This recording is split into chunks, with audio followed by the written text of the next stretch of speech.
Hello everyone. आज हम पढ़ने वाले हैं बैंकिंग लॉ। और बैंकिंग लॉ में क्या पढ़ेंगे?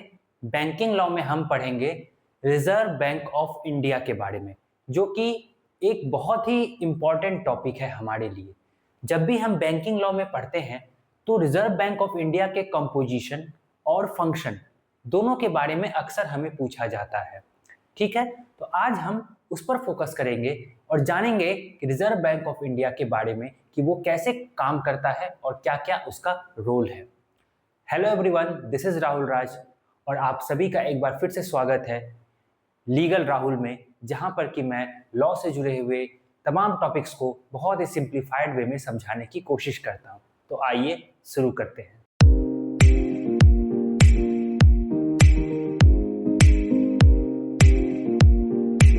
तो रिजर्व बैंक ऑफ इंडिया, जिसे हम सेंट्रल बैंक ऑफ इंडिया भी कह सकते हैं, क्यों? क्योंकि ये एक ऐसा बैंक है जो कि केंद्र में रहता है सारे बैंकों के और सारे बैंकों को ये कंट्रोल करता है।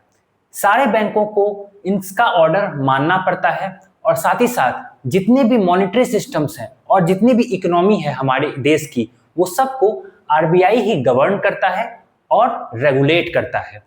इसीलिए इसे सेंट्रल बैंक भी कहा जाता है, रिजर्व बैंक ऑफ इंडिया को। ठीक है, इसकी स्थापना कब हुई थी? तो the reserve bank of India was established on 1 अप्रैल 1935। ठीक है, तो 1 अप्रैल 1935 को इसकी स्थापना हुई थी और ये रिजर्व बैंक ऑफ इंडिया एक एक्ट के द्वारा गवर्न होता है, उसके द्वारा रेगुलेट किया जाता है। और वो एक्ट क्या है? वो एक्ट है आरबीआई एक्ट 1934।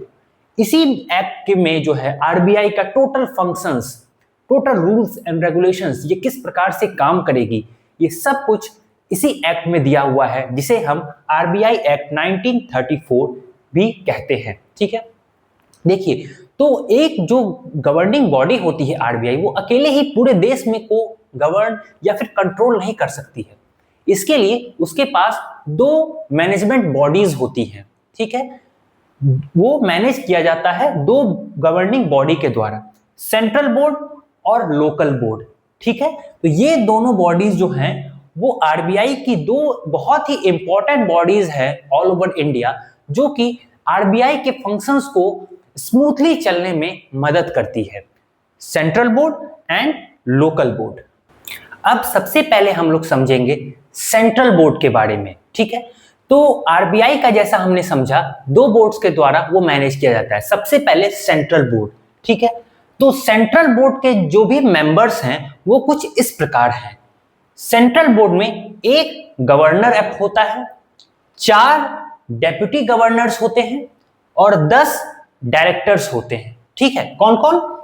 एक गवर्नर होते हैं, 4 डेप्यूटी गवर्नर्स एंड 10 डायरेक्टर्स। ये सभी जो है सेंट्रल बोर्ड के मेंबर्स होते हैं और इन सभी का अपॉइंटमेंट किनके द्वारा होता है? गवर्नमेंट ऑफ इंडिया के द्वारा। मतलब ये सभी गवर्नमेंट ऑफ इंडिया के द्वारा अपॉइंट किए जाते हैं। प्लस इनका टेन्योर या फिर कार्यकाल कितने सालों का होता है? तो गवर्नर का कार्यकाल 5 वर्षों का होता है, टेन्योर 5 इयर्स का होता है। डेप्यूटी गवर्नर का भी टेन्योर 5 इयर्स का होता है और जो हमारे 10 डायरेक्टर्स हैं उनका टेन्योर 4 इयर्स का होता है। ठीक है, तो ये हुआ सेंट्रल गवर्निंग बॉडी या फिर सेंट्रल बोर्ड ऑफ आरबीआई। अब आते हैं लोकल बोर्ड पर। तो देखिए, लोकल बोर्ड जो है भारत के 4 हिस्सों में स्थापित है, 4 रीजन्स ऑफ इंडिया। कहां कहां?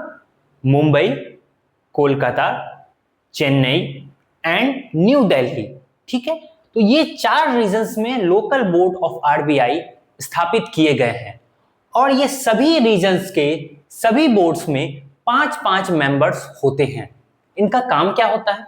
इनका काम होता है जो सेंट्रल बोर्ड है उनको एडवाइस करना, उनके कामों में मदद करना, साथ ही साथ अपने एरिया में जितने भी ट्रांजैक्शंस हो रहे हैं उसके साथ डील करना। हम लोग देख सकते हैं कि ये सारे इंपॉर्टेंट सिटीज में जो है लोकल बोर्ड है, जहां पर कि ट्रांजैक्शंस की मात्रा ज्यादा होगी, ज्यादा ट्रांजैक्शंस जहां होता होगा, बैंकों पर जहां ज्यादा लोड पड़ता होगा, इसलिए इन रीजन्स में लोकल बोर्ड की स्थापना की गई है ताकि वहां के ट्रांजैक्शंस को डील आसानी से किया जा सके और साथ ही साथ आरबीआई को रिपोर्ट करने में आसानी हो।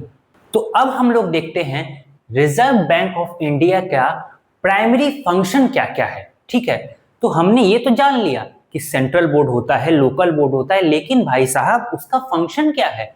आखिर रिजर्व बैंक ऑफ इंडिया हमारे देश में क्या मुख्य काम करता है? तो that is called primary function, मुख्य कार्य। ठीक है, तो primary function of reserve bank of India, सबसे पहले उसका फंक्शन है to regulate the monetary system of the country to promote economic stability. ठीक है, जितनी भी मुद्रा का हमारा सिस्टम चल रहा है, मॉनेटरी सिस्टम हमारे कंट्री में चल रहा है, उसको रेगुलेट करना, उसको स्टेबल बना के रखना। ठीक है, उसका ध्यान रखना। कैसे? ताकि इस प्रकार से हम सिस्टम को रेगुलेट करें कि हमारे देश का जो है इकोनॉमिक ग्रोथ तेजी से हो। ठीक है, तो जितनी भी मॉनेटरी सिस्टम है हमारे कंट्री में, सबका कंट्रोल जो है वो आरबीआई के द्वारा किया जाता है ताकि जो इकोनॉमिक ग्रोथ है वो फास्ट हो सके हमारे कंट्री का। Second function, to issue bank note.